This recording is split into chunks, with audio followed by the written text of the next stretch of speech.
Hello students, हमारे YouTube channel में आप सभी का स्वागत है। आज की टॉपिक है एडवर्ब अर्थात क्रिया विशेषण। इससे पहले मैं एक शायर आप लोगों को सुना देता हूँ, जिसको आप लोग सुनेंगे। अर्थात किसी ने कहा है कि शिक्षा उस शेरनी का दूध है जो पीता है वो दहाड़ता है। अर्थात जो पढ़ेगा, जो ध्यान देगा, जो सुनेगा, वह ज़रूर एक शेर की तरह दहाड़ेगा, चाहे जहाँ भी हो। इसलिए शिक्षा हर व्यक्तियों का मौलिक अधिकार है, फंडामेंटल राइट है। तो बच्चों, मैं आप लोगों को आज की जो टॉपिक है, टुडेज़ टॉपिक एडवर्ब, उसके बारे में मैं बताने जा रहा हूँ। एडवर्ब अर्थात क्रिया विशेषण। तो एडवर्ब है क्या? What is adverb? एडवर्ब के बारे में आपको मैं आज बता रहा हूँ। एडवर्ब अर्थात क्रिया विशेषण। क्रिया विशेषण तो क्रिया विशेषण है क्या? What is adverb? एडवर्ब है क्या? एडवर्ब के बारे में हम आप जानते हैं। Adverb is a word usually adverb is a word which usually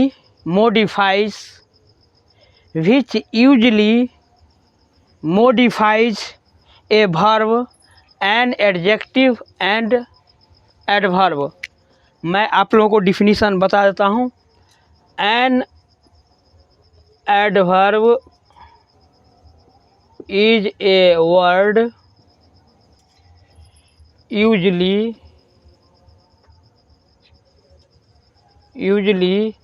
modifies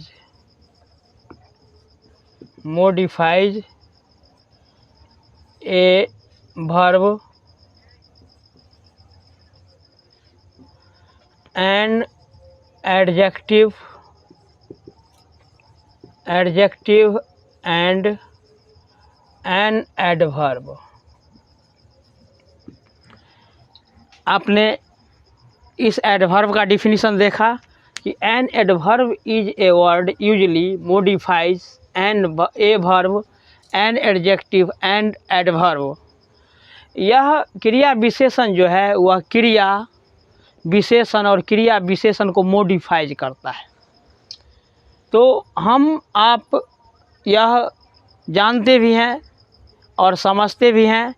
मैंने आपको इस वीडियो के माध्यम से, इस इंग्लिश मस्ती के माध्यम से आप लोगों को ये बताने का हर संभव प्रयास करता हूँ और आप लोग अधिक से अधिक लाभान्वित हो, इसलिए मैं आपको इसके बारे में बताता हूँ। एग्जाम्पल के लिए, एग्जाम्पल, राम इज एन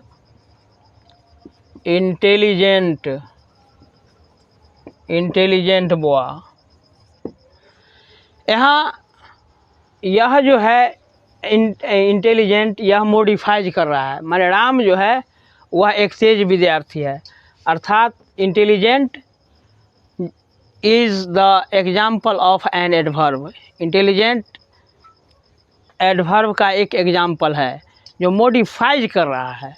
हम आप इस एग्जाम्पल के माध्यम से भी अधिक से अधिक जानने का हम प्रयास करेंगे। Definition is with an example. कोई भी डिफिनीशन एग्जाम्पल के माध्यम से समझा जा सकता है। तो मैं आप लोगों को पुनः एडवर्ब के बारे में बता रहा हूँ। Kinds of adverb. Kinds of adverb माने एडवर्ब के भेद। तो काइंड्स ऑफ एडवर्ब के रूप में हम आप जानते हैं कि एडवर्ब को हम कितने भागों में बांटते हैं। ऐसे according to English grammar, how many kinds of adverbs are there in English. अर्थात एडवर्ब को कितने भागों में व्यक्त किया जा सकता है। तो मैं आप लोगों को इस बोर्ड के माध्यम से, इस चैनल के माध्यम से आप लोगों को बताने का मैं प्रयास करूँगा और आप लोग इस वीडियो में बने रहेंगे, क्योंकि मैं इसको लिख करके आप लोगों को समझाता हूँ। मैं इसे पुनः आप लोगों को लिख करके मैं समझाने का प्रयास करता हूँ। तो इस प्रकार से आप काइंड्स ऑफ एडवर्ब्स के बारे में आपको मैं बताने का प्रयास कर रहा हूँ। Adverbs are divided into 3 classes. Adverbs are divided into 3 classes. Number 1 simple adverb, 2 interrogative adverb, 3 relative adverb. तो इस प्रकार से एडवर्ब को हम 3 वर्गों में हम विभक्त करते हैं। एडवर्ब्स आर डिवाइडेड या adverbs are classified into 3 classes. Number 1 आपने देखा simple adverb, 2 interrogative adverb, number 3 ये रिलेटिव एडवर्ब। तो इस प्रकार से आपने देख लिया। पुनः simple adverbs, simple adverbs are divided into 7 classes. Simple adverbs are divided into 7 classes with examples. मैं आप लोगों को 7 जो क्लास है, 7 वर्ग जो है, उसको मैं आपको एग्जाम्पल के साथ बताने का प्रयास करूंगा या बता रहा हूं। तो सिंपल एडवर्ब को एरो मार्क लिख करके मैंने नीचे लिख दिया है, आप देखेंगे। Adverb of time, adverb of time. तो एडवर्ब ऑफ टाइम का एग्जाम्पल है एस्टरडे, टुमारो, ईटीसी। माने टाइम जो टाइम को व्यक्त करे, है ना। तो एस्टरडे जो बीता हुआ कल है, टुमारो जो आने वाला कल है। एडवर्ब ऑफ प्लेस, स्थानवाचक क्रिया विशेषण, ये समयवाचक हो गया, या स्थानवाचक क्रिया विशेषण। तो स्थानवाचक में near, here, there, outside, inside, ETC, ये सब एग्जाम्पल हुए। नंबर 3 एडवर्ब ऑफ मैनर, जिसमें badly, slowly, loudly, thus, so, ETC. Number 4 adverb of number, adverb of number के रूप में है 1, 2, 3, 4 time, ETC. Number 5 adverb of quantity, quantity एक मात्रा होती है, all, must, much, very, too, ETC. और 6 में है एडवर्ब ऑफ रीजन, जिसका एग्जाम्पल है देयरफॉर, हेंस, ईटीसी। और 7 adverb of affirmation and negation, example में yes, no, not, etc.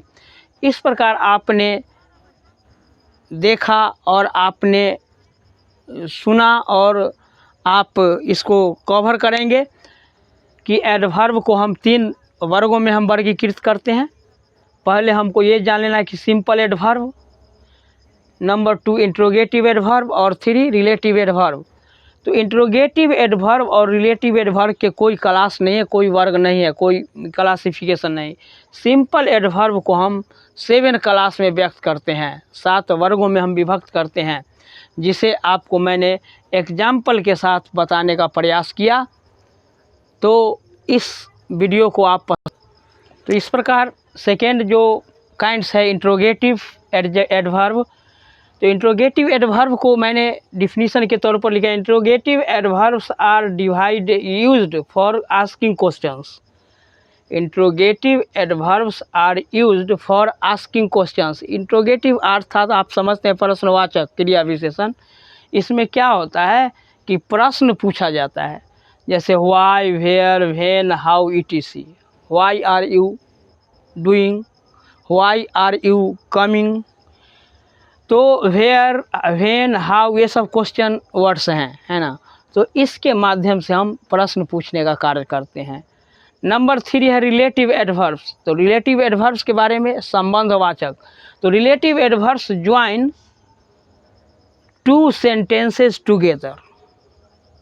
Relative adverbs join 2 sentences together. Example, this is the place where he lived. यह वही स्थान है जहाँ वह रहता था। You know the time when he will come. आप समय को जानते हैं जब वह आएगा। तो इस प्रकार से 2 सेंटेंस को जोड़ने का, जैसे this is the place, he lived, तो इसको जोड़ने का काम करता है वेयर। यहाँ भी देखा है यू नो द टाइम और ही विल कम, इसको जोड़ने का काम करता है व्हेन। तो तो इस प्रकार से आप जो पढ़ा या आपने जो देखा या आपने जो सुना, ये काइंड्स ऑफ एडवर्ब्स, ये लास्ट काइंड्स है। पुनः मैं नेक्स्ट वीडियो के साथ आपसे मिलूँगा, तब तक के लिए मैं इजाज़त चाहता हूँ। Thank you.